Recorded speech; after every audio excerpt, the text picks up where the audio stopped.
Steve Lorenz. I'm one of the owners and the head brewer over at Kinslahger Brewing Company here in Oak Park. We're on Roosevelt Road, just west of Oak Park Avenue. We're in our tap room right now.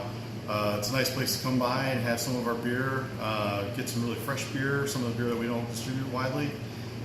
We've opened the tap room March 11th of 2016, so we're going on 3 years now. And in that time we've made some upgrades. So we started off with a little 4-barrel brew house, so it's about 120 gallons, one single kettle, all electric. And then we went into, put that liquid into fermenters that were 8 barrels and 20 barrels. So we had a total of, let's say, 72 barrels of capacity in the space. We upgraded and we've basically quadrupled our size. So now our brew house is a 2-kettle brew house. It's 15 barrels instead of 4. And we've got a much larger cellar. So it's quite a bit packed in the back nowadays. We kind of have to be careful when we're walking around each other, not to step on each other's toes.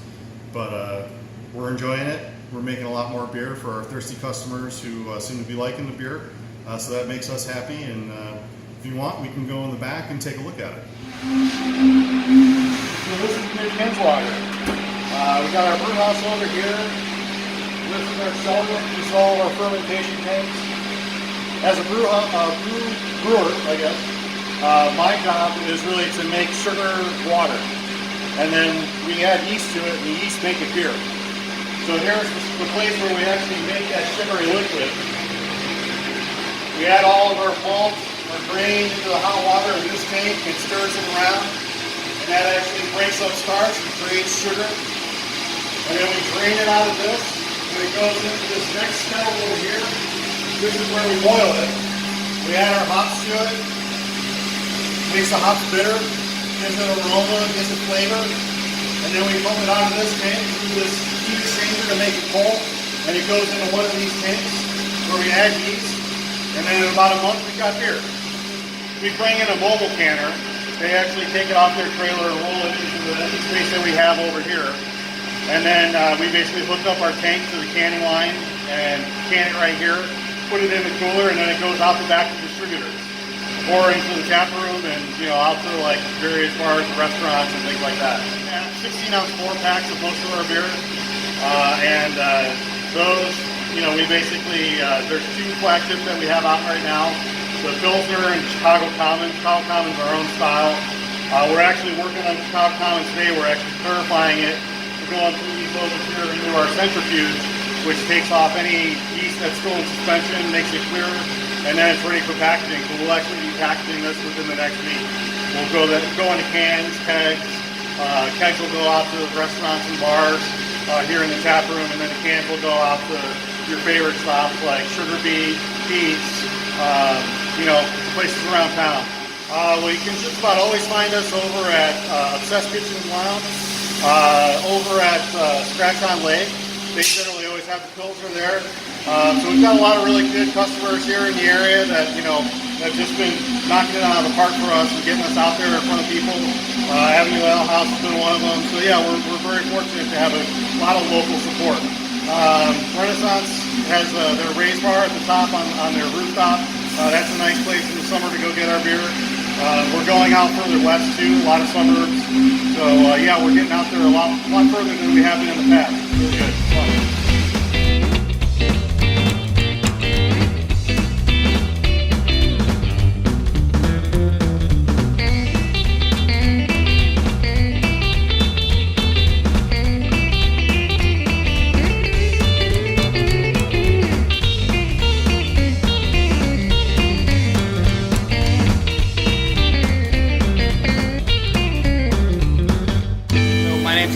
I'm the founder and brewer at Around the Bend Beer Company. We are here in the brewery today, kind of taking a look at where all the magic happens, right? So right over here is our brew house. This is where we actually brew the beer. It's mashed in with this vessel here, transferred over to the kettle and the whirlpool, and then once the beer is done, on brew days, it gets run through these wonderful hoses that we have here, up into one of our great fermentation tanks. So these are 90-barrel fermenters. So we either do, this is a 30-barrel brew house. So we either do 2 turns on the brew house to get a 60-barrel batch, or we'll do 3 turns to get a full 90-barrel batch out of these fermenters here. These are 2 of the other smaller fermenters we have here. The first ones we talked about were 90 barrels. These are 30 barrels in a shot, and these ones we actually own. These belong to Around the Bend. 1,200 barrels a year, and a barrel is 31 gallons. It equates to about 19,000 cases of beer, or case equivalents of beer.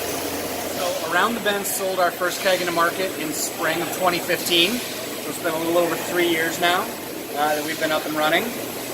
Started out contract brewing over another facility on the north side of town, and started out in kegs and bottles. We've since moved our operations down here to the south side of town. We're in the Pullman neighborhood right now, on the far south side of the city. And here we switched out of bottles about 2 years ago, and are strictly in cans now, kegs and cans. So this is their facility. We are technically contract brewing or partner brewing our beers here. So what that means for folks who aren't familiar, they own most of this equipment here. We do own a couple of the fermenters, but we brew our beer here on their equipment. Essentially, is how that works. It's our recipes.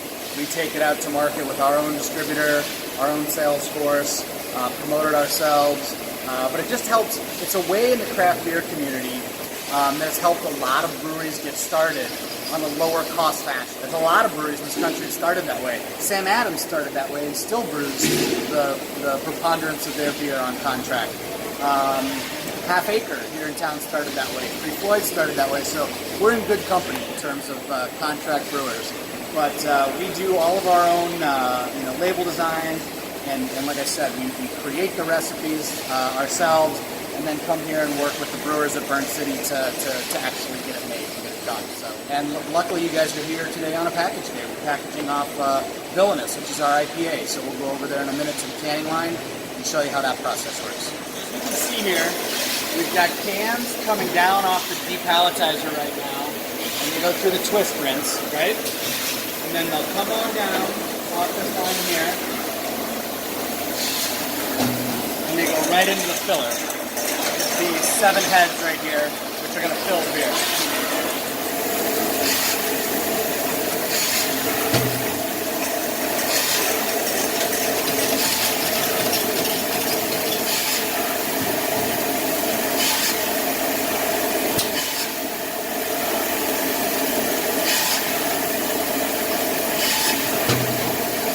And then once the cans are full, come down here, the lids go right on. They go into the chuck and they get seamed and then rinsed off. We're going to be opening a tap room next spring in March 2019, and it's going to be down at Ashland and Hubbard in the city. So, like I said, we're way down in the Pullman neighborhood down here. So the new facility up close in the city, I think, is going to be a lot more accessible for a lot of people, and they'll be able to come and actually have a place to experience our brand and drink beers on site. Here, it's production only. It's pretty bare bones, you can tell. So we're not open to the public down here. But the new facility is going to be really fantastic. We'll have food available on site. It's going to be really great.